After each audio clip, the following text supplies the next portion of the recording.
This film was directed by the same guy who did Chronicle. He did Chronicle. He did Chronicle. A good film. A very good film.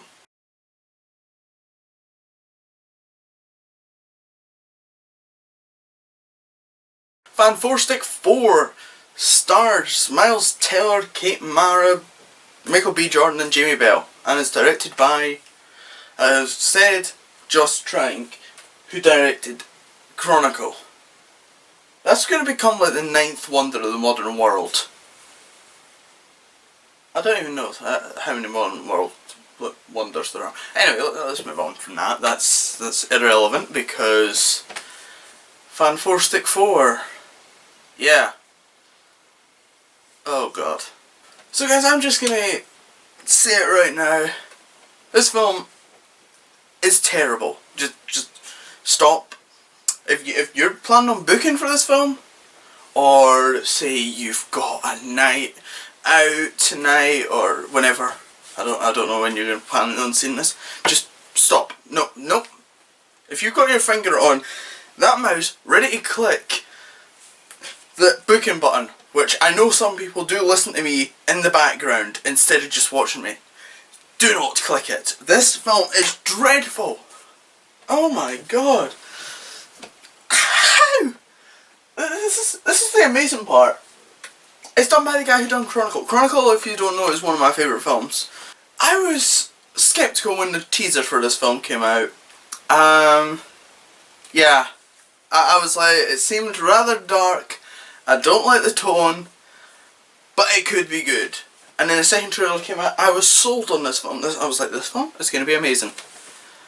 And then, I remembered some of the stuff that I'd found previously, and then Josh Trank, I was like, Josh Trank's directing it. Yep, we're down. We're down. I'm down. I'm going to see this film. I'm going to see this film. This film will be amazing. It really wasn't. You know, I'm just going to tell you right now, I'm going to spoil the entire film. But I'm not even going to pop up a spoiler warning because the film doesn't even deserve to not be spoiled. It doesn't deserve to be treasured. That's what I'm trying to say. Yeah, so let's go straight into it and just do a spoiler sort of review. I'm still calling it a review because it is, you know, it's a lot more of a review than my spoiler reviews ever will be. But let's go into it. So the film starts off and we have Reed Richards, young Reed Richards and Ben Grimm, and they are played by terrible child actors. Not good child actors, like, all good child actors I think have grown up at the moment. Piers Gargon, I think he's still young. Everybody else is like 16 that I used to watch. Or 17, or 18, or 20. So yeah, I have to give them credit, they tried, but I think they found child actors worse than Jake, whatever it is, it's the one from Star Wars. I'm not putting a lot of effort into this. I more want to just talk about how pathetic, how terrible this is and kind of make a feel of it, because it'll make me feel better for actually having to sit through it. And it'll make you feel better because you're watching me make a feel of something that you didn't actually need to sit through. So, let's get on with this even further. So, that opening scene, and it's Reed Richards in school, and the teacher's like, right, okay, let's come out and tell me what you want to do when you're older. And then Reed Richards is like, I want to be the first person to invent a universe teleporter thing. I don't know, I can't remember the exact name they use. I kind of tried to forget as much as I could, which is awkward. But to be honest, this is only a day after I've seen it. Actually less than 24 hours, and I'm still trying to forget. But Reed Richards is like, oh yeah, I want to do that, and then the teacher's like, okay. And then Reed Richards starts spitting out all these like scientific and all that sort of stuff, like proper stuff that would make you think, okay, this kid knows what he's talking about. Teacher's like, oh no, we're a make-believe land. It's like, okay, fair enough, teleporters, it's not the most realistic thing onto the planet, but he's at least interested in science. and you pretty much said, "Get out of here." That's like one of the best moments. That just shows how far this quality is. But anyway, we get the next, and this is the first point in the film, first point of many in which I was ready to walk out. So Ben Grimm goes home. He hasn't actually made friends with Reed at this point, but that's irrelevant. Ben Grimm goes home. He notices his older brother, which I didn't actually know Ben Grimm had an older brother, but I'll give it the benefit of the doubt. So Ben walks by, his brother's saying something to him, he wasn't listening, and then next thing his brother's like, "Okay, I'm gonna go do whatever I need to do to my brother to get him to do what he's told and prove my dominance." So he jumps, he pretty much dives through the door and goes, "It's clobbering time," and I'm just like, nope. And I had to sit back down because I knew, I hoped it would get better. I was just like, yeah, that's the first strike. And to make it even worse, so not only did they do the whole cliche thing in which Ben Grimm doesn't even say it at clobbering time, which is even more annoying, but so his brother stole his most famous line, but then his brother goes and does the dumbest thing ever. He's like, "It's clobbering time," and you would expect him to maybe punch him or something like that. He grabs his ear. I mean, who says that before they grab someone's ear? It's clobbering time. You listen to me. It's clobbering time. I'm grabbing your ear, you see. This is going to get really weird really quickly. After that, and my attempt to possibly walk out, but it's fine, we get more bad child acting. Reed Richards almost destroys the entire world, as we find out later on, but that's okay, it's all good, it's all childhood and all that, so we can all just bypass that. So anyway, then it cuts to 2014. It eventually hits to 2015, but 2014 is the events of how they got their powers, and I'll get to that in a second. First of all, we just need to talk about one of the things that really irritated me, because I was just like, nobody can be this stupid. Reed Richards is now in a science fair, like the American thing. We don't really have them in the UK. I don't think anyway. Either that, I just don't pay attention to them.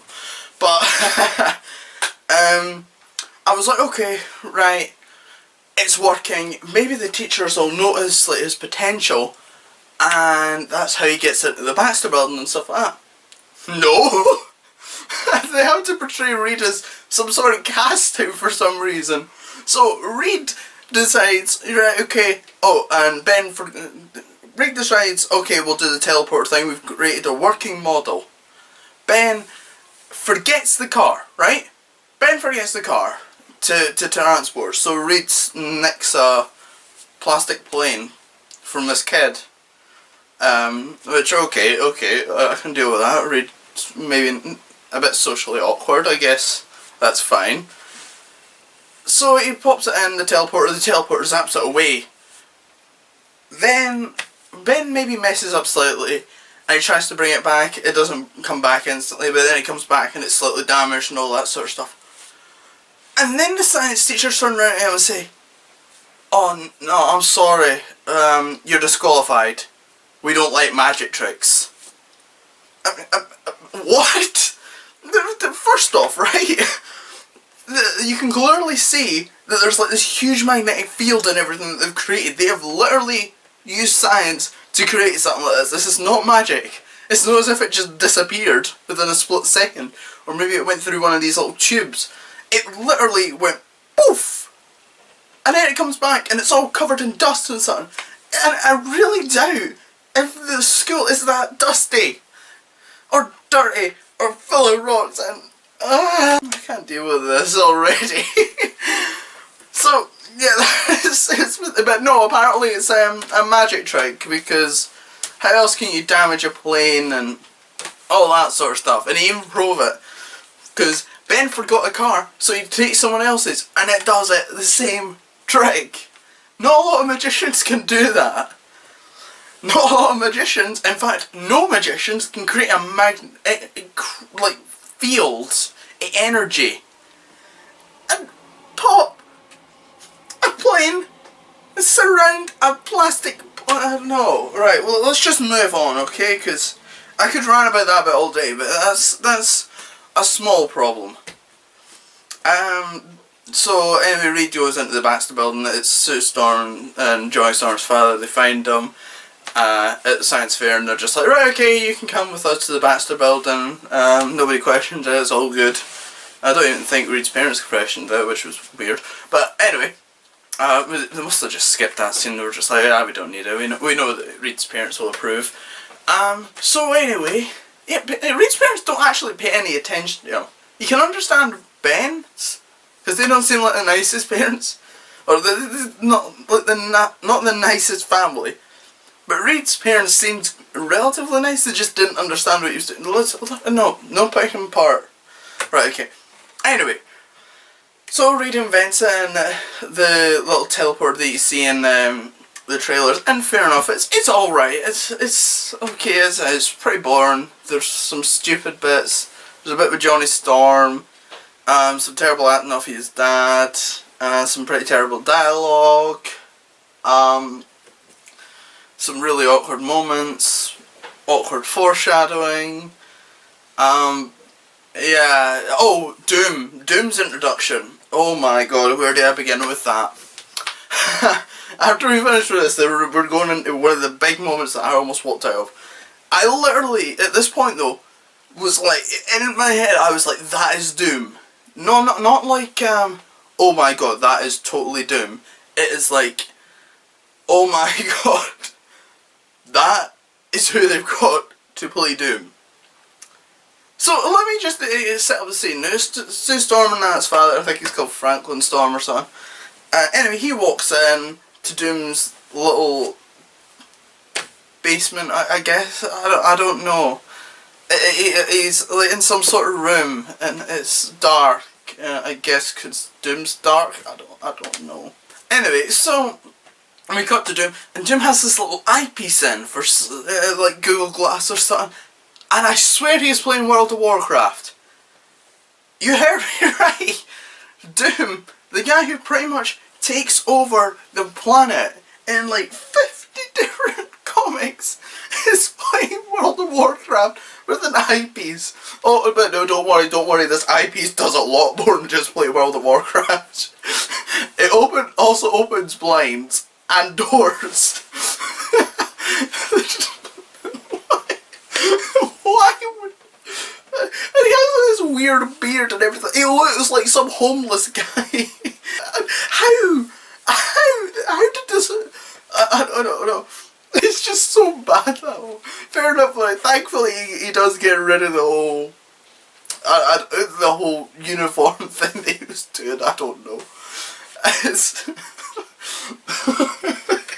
Franklin then decides to promise to the guys that they would go in, they'd be the first to go into space, like that planet.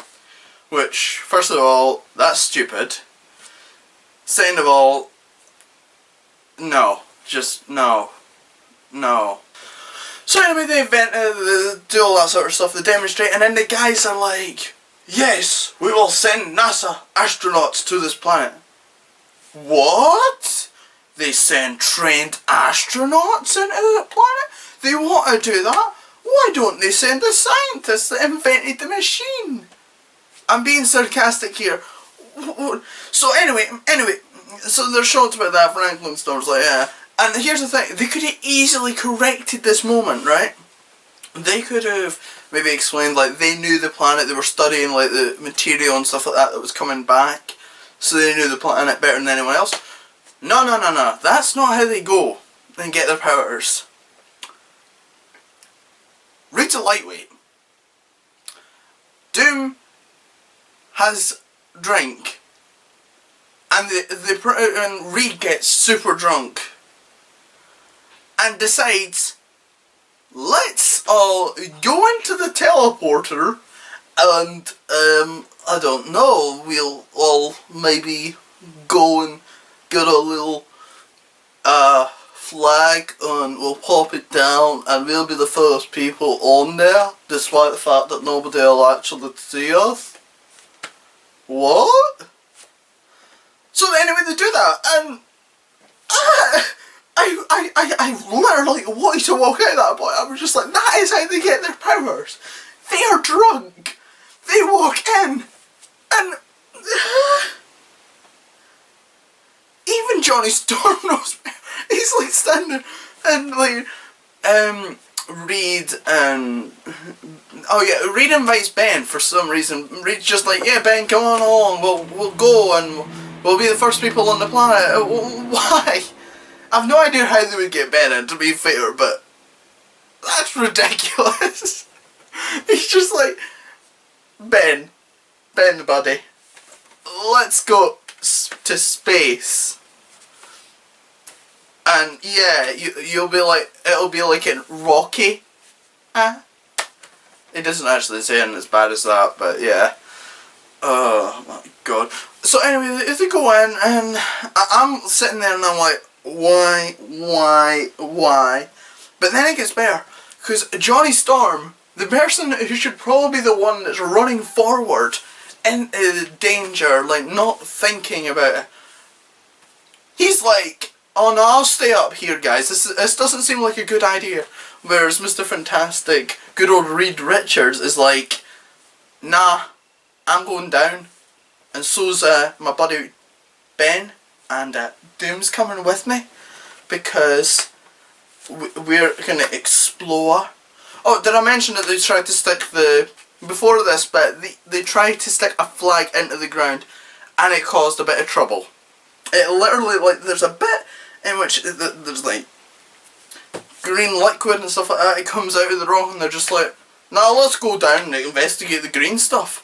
So then Doom walks over and he finds this like pool of like green goo, and he's like, okay, I think I should touch that. Like, no, it doesn't take any, it barely takes, I think Reed takes readings, and then Doom's like, pretty, the claw, and he just sticks his hand right in it. These guys are meant to be scientists, and Doom isn't actually drunk. He says to Reed, he's a lightweight. Doom isn't that drunk, which I had no idea why he came with them. Let's move on. They didn't even bring a camera or anything, so there's no way of knowing that they went. So yeah, Doom gets his powers. Doom then goes into the pit because Doom gets attacked by the green goo. Everybody else makes it, and then they get the powers. And I will admit,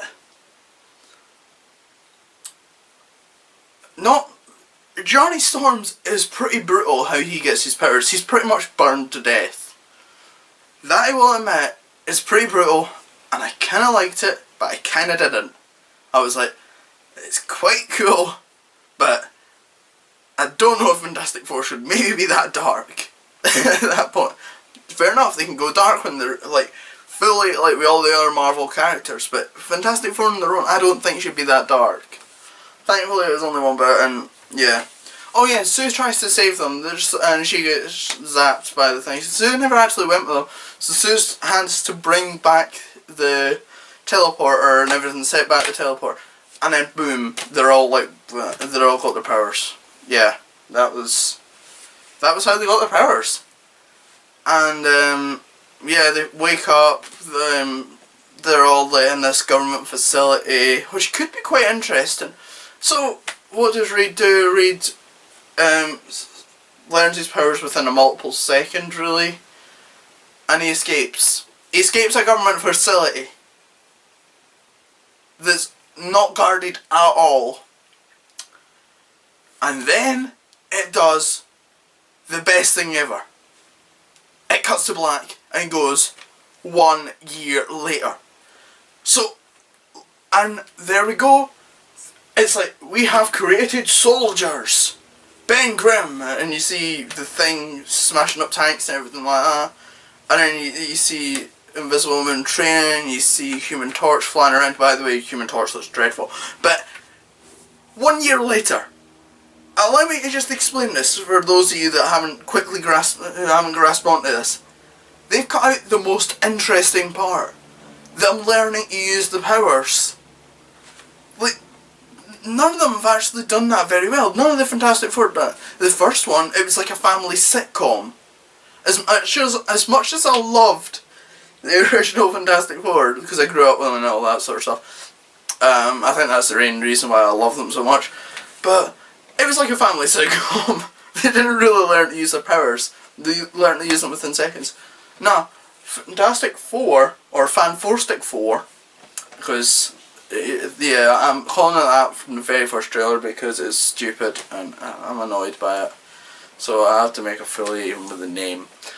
The gunman just doesn't even need me to fool with the name. The name's stupid enough. So, yeah. That happened. It got past the most interesting points. It would have been really interesting to see the military actually pushing Ben Grimm, Johnny Storm, and Sue Storm to their absolute limits. Like, seeing them literally just collapse to the ground. Like, they would be pushing them. They are pushing them to learn their powers, and it will hurt. But no, 1 year later we all know how to use our powers. And, yeah, Sue Storm finds,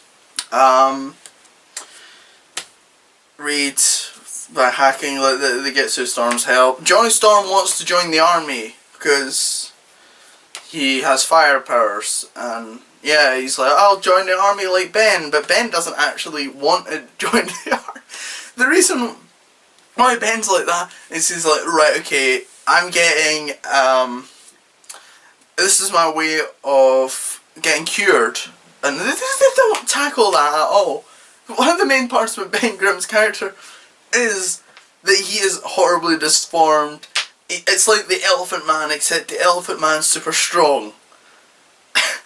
And they don't tackle it. There was this one point in which Ben's like, you can't fix this. And it was one of the worst acting that I've actually seen from Jamie Bell, because Jamie Bell done the motion capture. It was really, really bad. To be honest, most of the cast do quite well at points. Like, they all have their pretty terrible moments. Apart from, I think, Miles Teller. Michael B. Jordan didn't even say flame on right. I got really annoyed with that, I'll be honest. I was like, nah, that did not work. You know how, like, with every other interpretation of the Human Torch, he's always screaming, he's like, flame on, and then it comes on, and it's quite epic, despite the fact that it sounds really cheesy, it always works. Michael B. Jordan does it like this. Flame on. You put no effort into it. It doesn't work when you don't put effort into it. There's some lines in which you can't put effort in it. Yeah, and it does work. But that is not one of them. Flame on. I think we might be halfway through the film, because Reed comes back and Reed can change his face and everything like that. He's went full rogue, all that. Like, he's went undercover and everything like that. They find him, and there's an okay fight scene which lasts 2 seconds, and then Ben Grimm goes along and he literally tries to kill Reed at this point. He just tries to punch him. This tree just explodes. He hits it that hard. And then they have like this small conversation that lasts 2 seconds, and then Ben's just like, yeah, I'm not going to try and kill you this time. Boom. I'll lightly headbutt you. And it looks super fake. It's just like, well, duh. And like, Ben's head is clearly here, and here's Reed's. And it's like, boom. We continue on, and it turns out they want Reed because Reed can fix the teleporter to give everyone the powers back. So they send this unit in, and they come across Doom, and you see him from the distance. He's like, you can't really see him, and I'm like, okay, that looks alright. And they don't show you him. They don't really show you him. You see like a cloth over his head. I was like, okay, okay. And he comes along, and he's like, and then he drops to the ground, and everyone's... So he clearly wanted you to be saved at that point. He's just like, guys, I think he even says it. No, he does. He's like, you came back for me. Really sympathetically.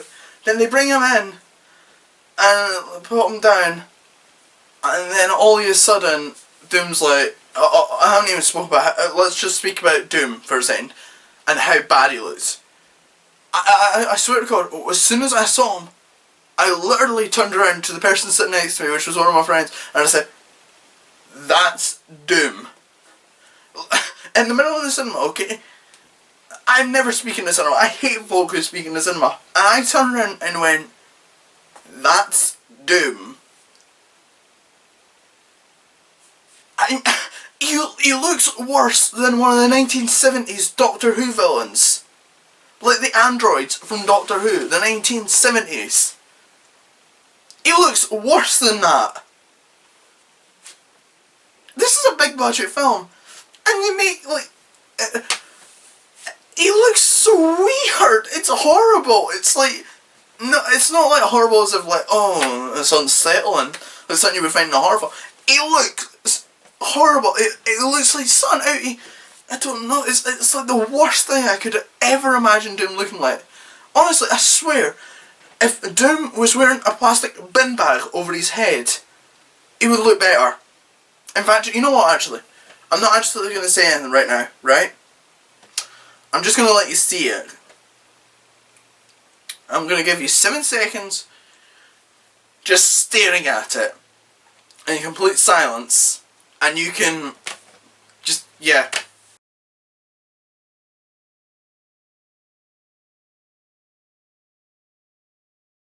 Yeah, you can kind of see what I mean. This is not Doom. I spent the whole time hoping that he would put a mask on, and he doesn't. He doesn't. I was like, okay, maybe he pops a mask on. Nope, no mask. The only positive I can give to this film, and I don't. The more I think about it, the more it's not actually that great. The bit in which he breaks out, fair enough, is an pretty good demonstration of his power. He's just walking along, the firing at and then it's like all green stuff, like this green energy, and it's just bouncing off you. And folks' heads are just exploding left, right and centre. He's just walking along as if nothing's happening. So, fair enough, that's an okay demonstration of his powers.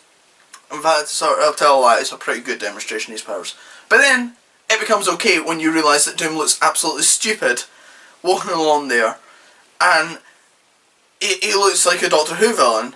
So, see if he had like his big cape and the hood and the mask and everything like that and these gloves, it would look incredible. Like, I think I would forgive this film for everything. Maybe. What else happens? Oh yeah, Johnny Storm and Sue Storm's dad dies. Yeah. And they decide to go back into his planet. Now here's the thing, right? I'm just going to explain Doom's plan right now, because this is what they're going to stop Doom for. Because Doom has this plan. And Doom wants to destroy the Earth for some reason, right? Okay, so if you rewind this video back, he actually says, when the soldiers come, and they see him, he's all sympathetic and everything, he's like, you came back. So he clearly wanted to be saved. Okay? And I really doubt if Doom is that great an actor. This is not Birdman. This is not Tropic Thunder. This is not This Is the End. This is the Fantastic Four. Okay? No. Right, okay, now we can move on. So, Doom's been rescued, and now all of a sudden he snaps, he's like, yeah, human race needs to be destroyed, kills everyone, and goes back home. He literally got rescued. He wanted to be rescued. Then he decides, now I'll kill everyone and go back home. And then he decides, you know what, actually, let's destroy the world. Boom, he just opens up this portal, and he's like, yeah, we're going to destroy the world. What? So the Fantastic Four have to come and save them, and we get our usual cliche of they all attack one at a time and they fail. So then they decide, let's work together. And they literally defeat him within 5 seconds. Let me get this straight.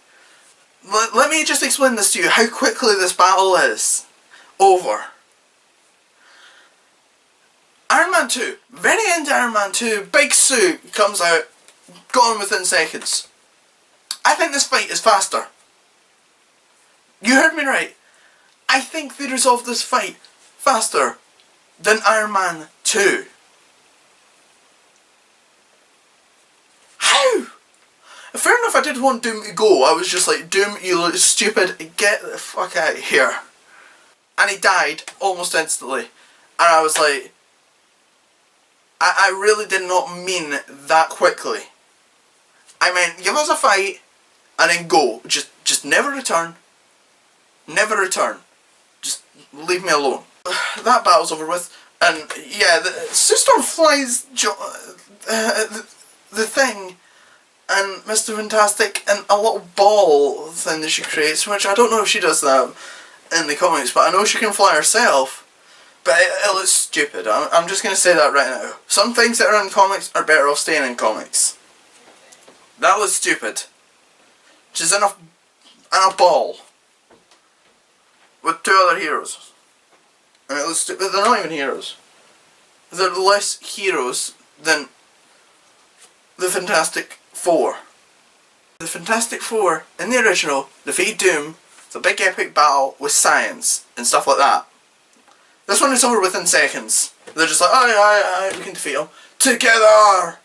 We'll just make the thing invisible and then appear in front of Doom. But then we got this next scene and I was like, okay, I heard somewhere that the setup for the sequel was good. Nah. They get their base, and then we get this really awkward, cheesy moment in which they're just like, so what should we call ourselves? And then Michael B. Jordan turns around and goes, how about we call ourselves the Human Torches and the Torchettes? Boom. And then Sue Storm says something really stupid like, this smart person and the other guys, and then all of a sudden, Big Graham, he turns around and he's like, Reed, this place is pretty fantastic. So, Reed turns around and he's like, oh, I've got it. I just wasted like 10 minutes on this scene. I don't know if it was an anti-credit scene or not, I just wanted to get out. There's this Fantastic Four, or Fant4stic Four, as it doesn't deserve to have anything to do with the original. And that is saying something. The original is critically banned. Actually, we went to see a film afterwards that came out. If you're in the UK, go and see a film called The Gift. I think it's out in the US as well, so if you watch me from the US as well, there's a film called The Gift. Go and see that. That's really good. Not Fant4stic Four. Okay? No. Just if you're after this review still want to go and see Fant4stic Four, just no. Bad. Watch The Gift. Honestly, it literally felt like a gift after going to see Fantastic Four. So, I'm going to give this a 1 out of 10. Again! Like, this is like the second review in a row in which I've given 1 out of 10s for. Fair enough, I haven't done much more. I'll need to do reviews for the other films, but oh my god. 2 reviews in a row now and I've given 1 out of 10s for. Fair enough, the Gunman review was like ages ago, but oh my god. And by the way, I just need to clarify something. This DC shirt, I'm a Marvel guy. I'm more of a Marvel guy than a DC guy, so that just in case any of you want to say that in the comments, I'm a fan of Fantastic Four, but not Fant4stic Four.